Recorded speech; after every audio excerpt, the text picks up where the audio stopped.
farol que me guia, é a luz do meu caminho.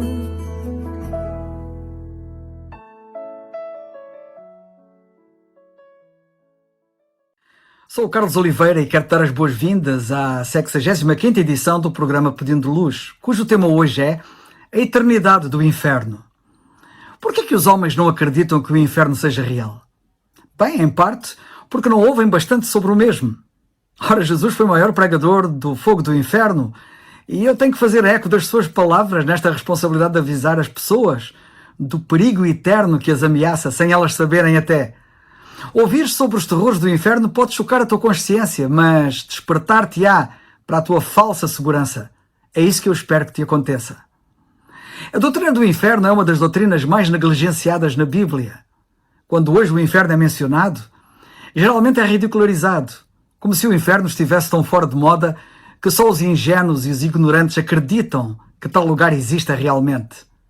Sabe que os homens odeiam a ideia de ter que prestar contas a um Deus santo. Porquê? Porque eles amam o pecado e desejam viver no pecado. A mente impura multiplica objeções à ideia do inferno porque não quer enfrentar a sua realidade. Mas não é fazendo como a avestruz que o perigo desaparece. É triste que até religiosos neguem o inferno, mas isso não surpreende. Não chamava já o Senhor Jesus Cristo de cegos que conduzem outros cegos aos religiosos dos seus dias? Eis que nós temos aqui connosco a sua descendência. O perigo é que, como o Senhor Jesus Cristo disse, se um cego guiar outro cego, caem ambos na cova. E este é o perigo que ameaça muita gente. Ninguém escapará à realidade do inferno. O aspecto mais estarrecedor do inferno é a sua duração. A Bíblia diz que o inferno é eterno. O inferno durará para sempre, diz a Bíblia. O aspecto da eternidade do inferno, só por si, deve fazer com que os homens creiam urgentemente no Salvador. Eu tenho que advertir as pessoas que aqueles que rejeitam a salvação em Cristo vão ter que experimentar um julgamento terrível e, como diz a Bíblia, padecerão eterna perdição. O inferno é descrito como um lugar onde o fogo nunca se apaga, um lugar que a Bíblia diz que tem fogo eterno, onde há vergonha e desprezo eterno, um lugar de tormento e chamas, um lugar de tormento com fogo e enxofre, onde o fumo do seu tormento sobe para todo sempre, e um lago de fogo e enxofre, onde os ímpios de dia e de noite serão atormentados para todo sempre. São vários os versículos da Bíblia que eu acabo parte deles de citar em que fala no assunto. A Bíblia chama esta condenação de fogo eterno, não de fogo fátuo, de fogo passageiro ou temporário. Nota agora o que disse mais o Senhor Jesus Cristo sobre a eternidade do inferno. Disse ele que é fogo eterno preparado para o diabo e seus anjos. Jesus não estipula uma data para este fogo terminar. Pelo contrário, ele diz que nunca se apagará. Disse ele, nunca se apagará.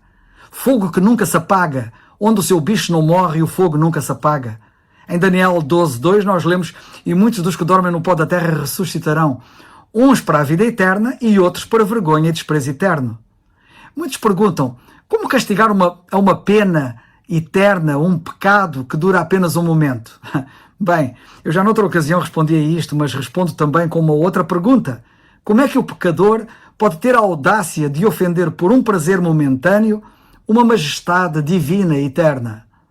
Até a justiça humana mede a pena não pela duração, mas pela qualidade do crime. Ora, a ofensa feita a um Deus eterno merece, naturalmente, um castigo eterno. O grau de culpabilidade não advém de quanto tempo se ofende a dignidade, mas de quão elevada é a dignidade que é ofendida.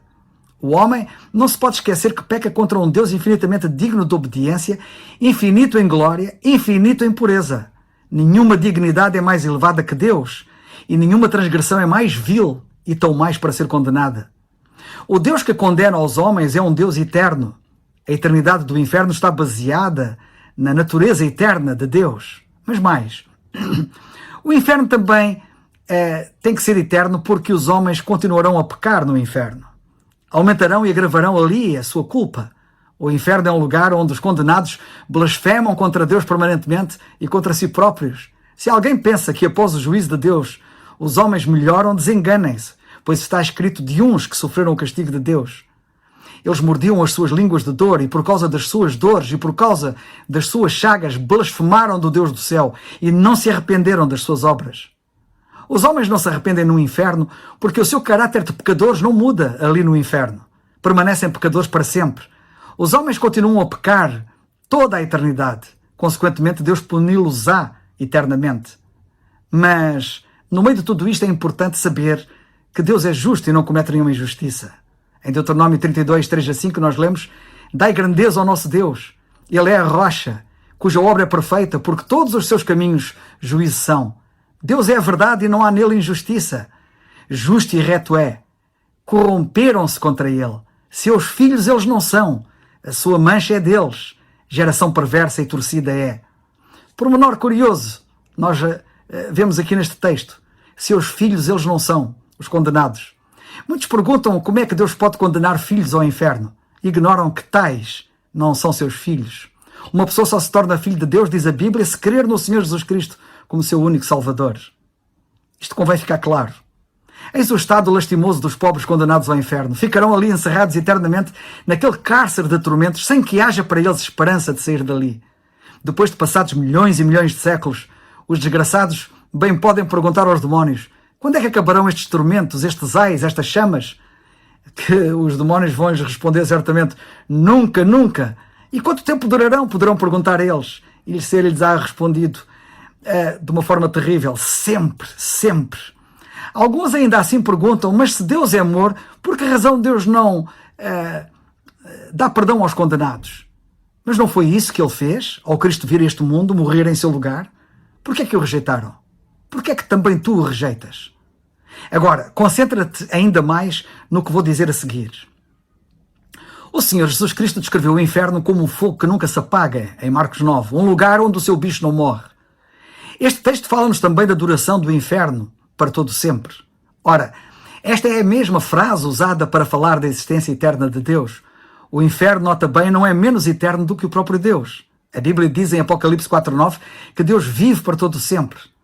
Como então se pode duvidar que o inferno dure para todo sempre, para toda a eternidade, se a mesma expressão é usada para Deus? Mas mais, a porção do perdido em termos de duração é igual à do salvo, ou seja, eterno. Como vemos em Mateus 25:46, quando nós lemos: irão estes para o tormento eterno, mas os justos para a vida eterna.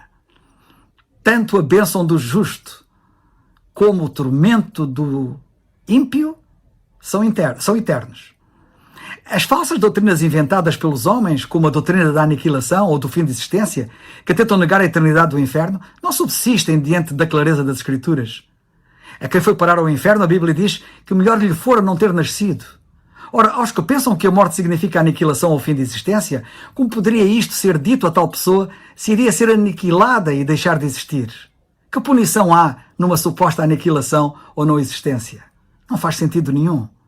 Mas, se a Bíblia diz que o inferno é um lugar preparado para o diabo e seus anjos, visto que os anjos não morrem, os anjos caídos experimentarão um tormento sem fim no lago de fogo.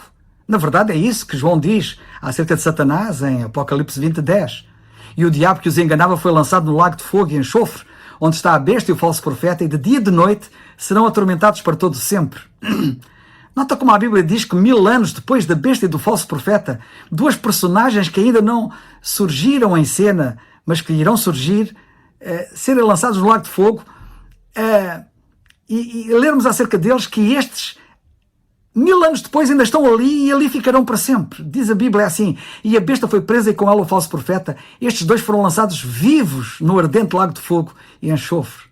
E acabando-se os 1000 anos, o diabo que os enganava foi lançado no lago de fogo e enxofre, onde está a besta e o falso profeta, e de dia e de noite serão atormentados para todo sempre.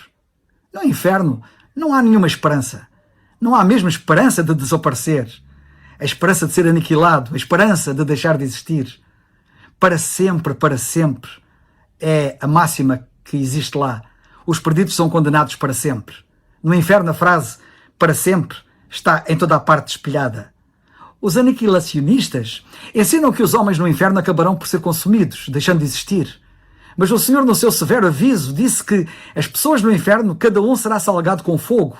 Em Marcos, no capítulo 9, versículo 49.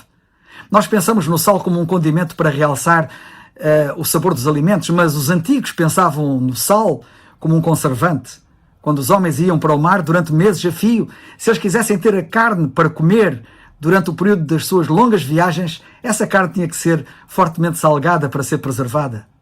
Eu próprio nasci e vivi em Moçambique e sei como lá preservavam com sal a carne. Ora, o mesmo se passa com estas sérias palavras que o Senhor proferiu sobre as pessoas no inferno, quando disse que o seu bicho não morre, porque cada um será salgado com fogo. A Bíblia diz que Deus tem um fogo que preserva e não consome, como Moisés foi testemunha no deserto, na sarça que ele viu arder e que não se consumia. Nota bem a descrição terrível que o Senhor faz das pessoas no inferno quando diz que cada sacrifício será salgado com sal. É assim que lemos em Marcos no capítulo 9, versículos 48 e 49, onde o seu bicho não morre e o fogo nunca se apaga, porque cada um será salgado com fogo e cada sacrifício será salgado com sal. Achas estranho leres de sacrifícios no inferno? Se estás curioso em saber porque é que há sacrifícios no inferno, sabe que é porque se uma pessoa rejeita o sacrifício de Cristo pelos seus pecados, ela terá que tornar-se ela própria sacrifício eterno para pagar pelos seus próprios pecados no lugar onde o bicho não morre. Talvez isto te faça agora perceber a importância de creres que Cristo foi sacrificado em teu lugar na cruz do Calvário. Se rejeitas tal sacrifício, tu mesmo terás de ser sacrifício, e sacrifício eterno. Eterno, perguntas tu? Sim. Se uma pessoa rejeita o sacrifício do Senhor pelos seus pecados, terá ela própria de tornar sacrifício eterno para pagar pelos seus próprios pecados. Eterno porque será sacrifício salgado com sal. E eterno porque o seu sacrifício nunca satisfará a justiça de Deus, ao contrário do sacrifício de Cristo na cruz, que a satisfez plenamente. É importante perceberes que um sacrifício levava os pecados de quem o oferecia. Portanto, se o homem perdido no inferno oferece um sacrifício que não acaba, que é eterno, isso só pode significar que ele terá que suportar permanentemente a pena dos seus próprios pecados que ele recusou deixar que Cristo suportasse na cruz. Oh, como ele seria poupado se tivesse crido em Cristo como seu Salvador. Espero que tu acordes a tempo. Os pecados das pessoas que não se salvam ser-lhe-ão cobrados no juízo final, no chamado grande trono branco de Deus, e elas irão suportar o castigo dos seus próprios pecados por toda a eternidade. Se achas que este é um bom motivo para continuares a rejeitar o Evangelho da graça de Deus, nesta vida que te quer salvar, o Evangelho que uma vez querido por ti será o Evangelho da tua salvação, tu é que sabes, mas eu alerto-te para que não cometas tal loucura. Repito, a Bíblia diz que o inferno é eterno. Irão estes para o tormento eterno, mas os justos para a vida eterna, lemos em Mateus 25, 46. Porque creio na verdade da Bíblia e sinto a obrigação de te falar deste perigo que tal espada de Damócles pende sobre a tua própria cabeça. Considerares os terrores do inferno pode ser chave para te salvares. A Bíblia diz: aquele que ouve o som da trombeta e não faz caso do aviso, vem uma espada e leva-o. O seu sangue cairá sobre a sua cabeça. Ezequiel 33, 4. Por favor, rogo-te encarecidamente da parte de Deus que tomes a maior decisão da tua existência já, quanto antes. A Bíblia diz: assim que, sabendo o terror que se deve ao Senhor, persuadimos os homens à fé, segundo aos Coríntios 5:11. Queres conhecer Jesus como teu juiz ou como teu Salvador? A gravidade de um erro não é determinada apenas pelo ato em si, mas também por aquele contra quem o erro é cometido. Pensa bem nisto. Como poderias pagar a dívida do pecado devido a um Deus eternamente existente e perfeitamente santo? Isso levaria uma eternidade e, portanto, não a saldarias. No entanto, se alguém que é eterno e perfeito pudesse tomar o teu lugar e suportar a tua punição, a tua dívida para com Deus, seria totalmente paga, seria totalmente saldada e a sua justiça seria completamente satisfeita. Ora, não foi isso que Jesus realizou ao morrer na cruz, ao ser sepultado e ao ressuscitar? Porque rejeitas. A Bíblia diz que Cristo foi feito pecado por nós, para que nós nos tornássemos justiça de Deus, segundo aos Coríntios 5:21. O inferno é para sempre. Mas por causa de Jesus, ninguém precisa de ir lá parar. O que vais fazer tu? Crer nele ou rejeitá-lo? Reconhece que Deus está certo ao dizer na Bíblia que és pecador, que mereces morrer uma morte eterna por causa dos teus pecados, mas que Cristo morreu em teu lugar para que não tenhas tal destino. Crê no Senhor Jesus Cristo, como eu sempre digo. E a Bíblia diz: crê no Senhor Jesus Cristo e serás salvo. Atos 16, 31. É o farol